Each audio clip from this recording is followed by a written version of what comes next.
What's up, everyone? Welcome to the finals of the Portland Monthly Premodern Paper Magic Afternoons November tournament. We had 4 rounds of Swiss leading to a cut to top 4, and these are your top decks. Without further ado, let's get into it. First up, we have Premodern newcomer Alec on Tradewind Survival. We saw him last round wipe the board with goblins, so we know this deck can handle an aggro matchup, which will probably prove to be important, but we'll see how it plays out. For those of you not familiar with Tradewind decks, which personally I am one, the deck relies on survival, yes, that survival from the elf deck, the other survival deck, to tutor up lots of value creatures in whatever situation the deck may need, and then using Tradewind Rider to bounce those creatures, many of which have an ETB, back to hand.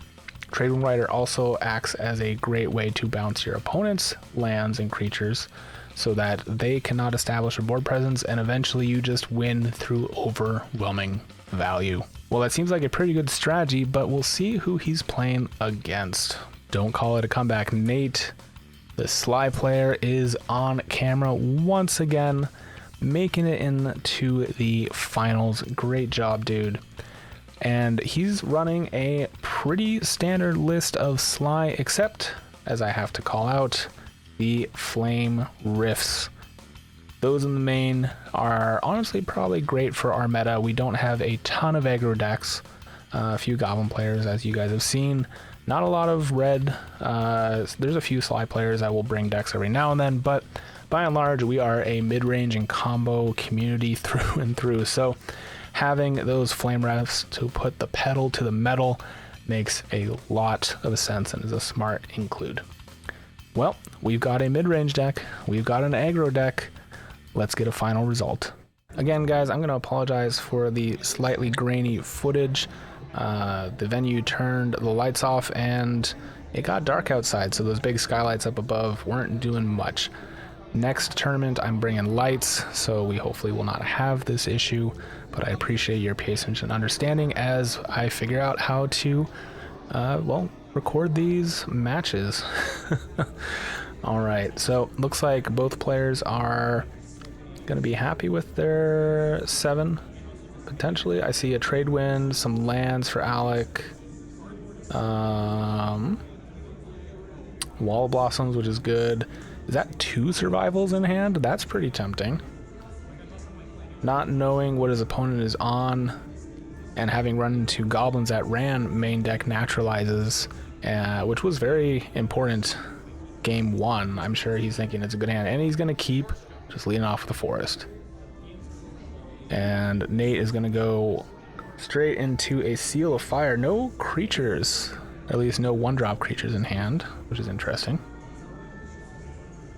But still presenting some amount of damage at some point of his choosing. Alec going to play a City Brass, taking 1 and playing out a Wall of Blossoms, preventing a lot of damage potentially getting through, or a lot of resources having to be wasted to take down what is one of the best early blockers in the pre-modern format. Nate taking 1 to fetch out a mountain. And I mentioned it before, guys, but we're gonna have big dice next round. I already got them ordered. Already actually got them in the mail. They're in the gear bag for next time, so we can keep better track of life. Nate here running the dice, but Alec on a very bright phone screen, again, because it's very dark. Alright, it's hammer time. Just 3 to the face. Seems good. And Nate's going to pass the turn.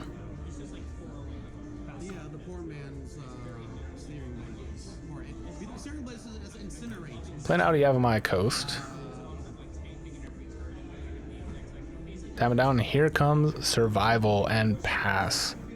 And Nate's got a pretty good idea now, I think, of what he's up against.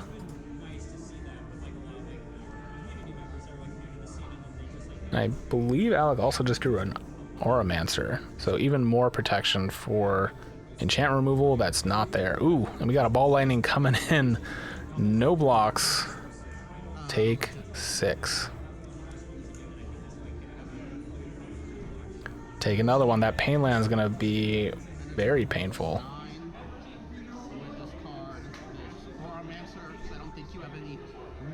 And pitching the Armancer, not seeing any green, not worried about any kind of enchant removal to get something to stem the bleeding. See what he's going to grab here. Oh, no, he's going to grab Sligh. Extra value, extra creatures in hand. I don't know if he's going to have... Nope, decided to put it back. Game's going too fast for that kind of incremental value. You need to grab something that gains you life and quick. He does have the Cradle, or just is another good blocker. Okay, grabbing another Wall of Blossoms.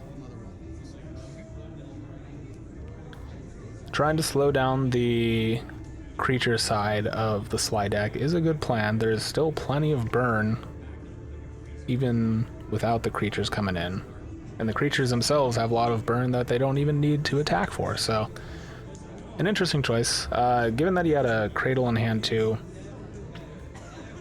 Actually, I don't know if there's any good life gain in the main deck. I'm looking. Actually not seeing too much, so maybe... Is there no Spike Feeder? There's a Spike Weaver. Oh, of course, there's the Baloth. There's your life gain. Now you just need to get a way to recur it, which honestly should have been a Genesis, probably. But the Baloth is going to be at least a temporary solution, because even if Nate tries to target it with a spell, you can always sack it and gain life.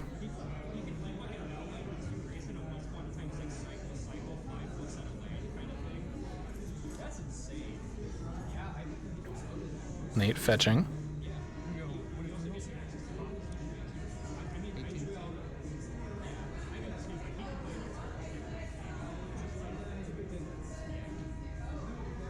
Again, Alec relieved to see green. Obviously, this Sligh deck runs no green sources, has no green spells, no naturalizes. No real good way to deal with green enchantments. It has Anarchy on the side, and is not running the Artifact Bomb to deal with other colors.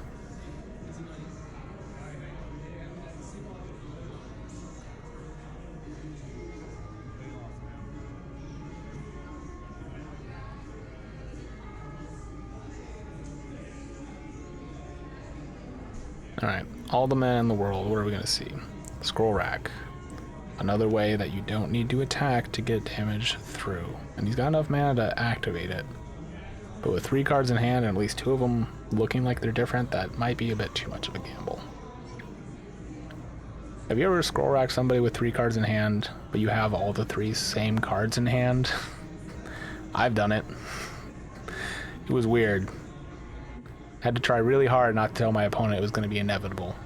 It's a little too much information for them. It was not a good triplicate of cards, or 3 of a kind, either. I don't think it was all lands, but it was not anything that was helpful. I think I lost that game. Anyways, back to the game at hand. They're having a bit of a think. Nate trying to decide if he wants to take the gamble, I think, on the scroll rack, or play out more threats, deal some more damage.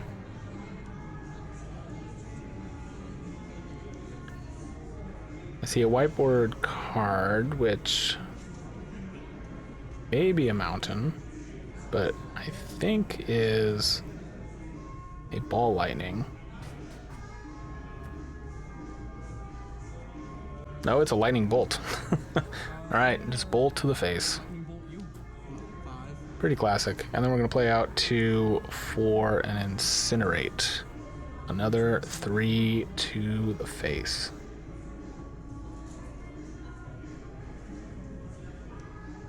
I mean, it has to be the face. You can't kill the Baloth, right? Is Baloth a 4-3? I thought it was a 4-4. That's my prediction, because You can just... if you have that in hand and there's nothing I can do, I'm gonna sacrifice. Oh, okay, I see. He was gonna Okay, he must have done it to face, yep. And then Seal of Fire, and then Fire Blast, and that is going to be enough for game number 1. Game number 2. Alec taking the play.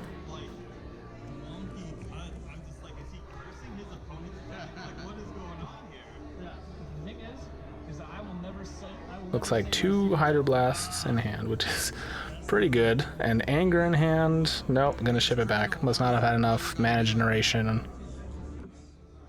Or no survival. But still, drawing, or no blue sources for those Hydroblasts, but still, drawing 2 Hydroblasts. He is running only 3 in the side. Obviously brought in for the sideboard. I don't know what else he'd necessarily bring in from the side. Maybe Tormod's Crypts. Engineered Plague, I feel like, isn't going to do enough here.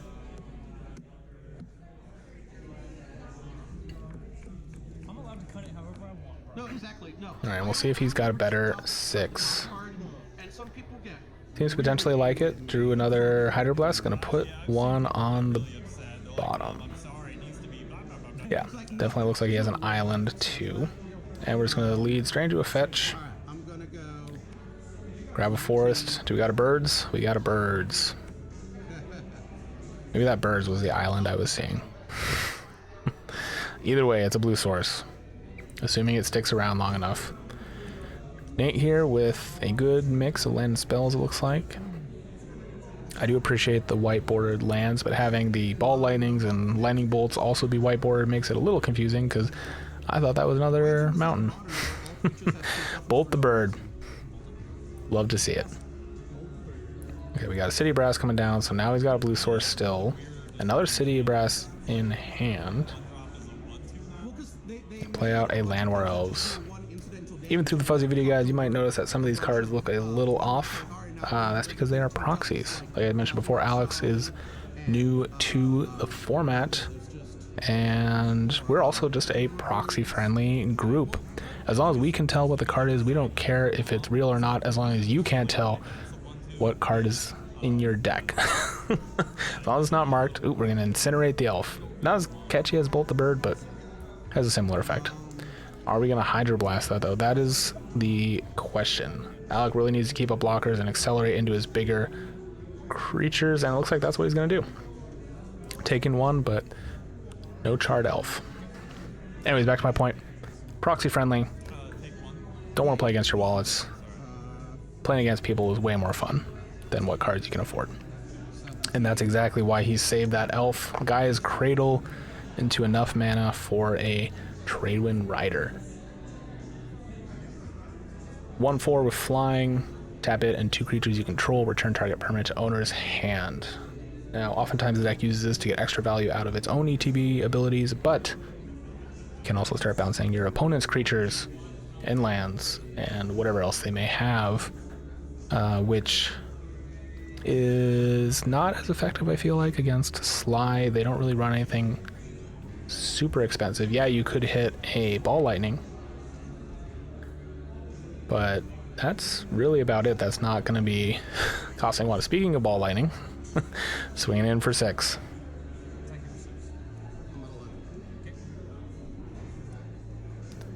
And Alec gonna untap here. Hurting a little bit. Doesn't look like he's got, nope, he's just got that City of Brass. And we're swinging in, we're taking the aggressive approach.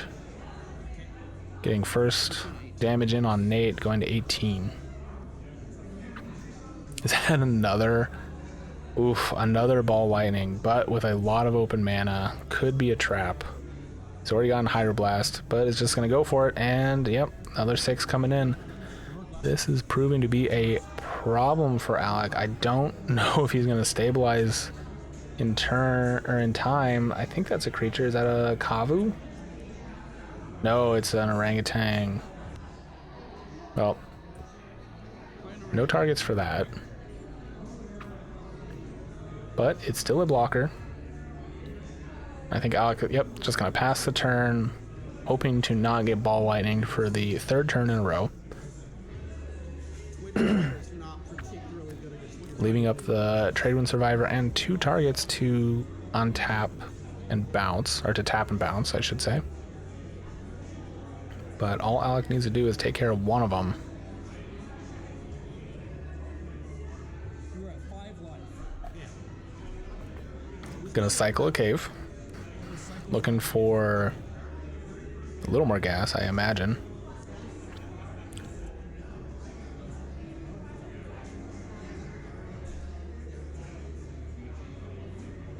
Land for turn.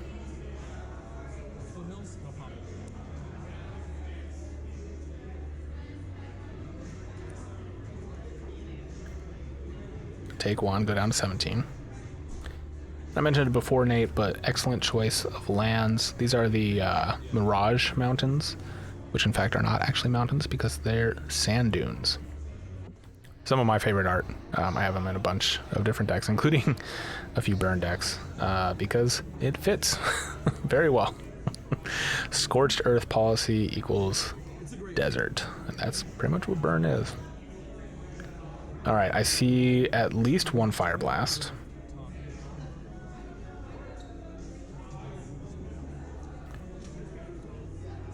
There's a Jackal Pup. There's I think that's a Grim Lavamancer. Yeah, Grim Lavamancer. And a Scroll. And a pass. So leaving the Fire Blast in hand.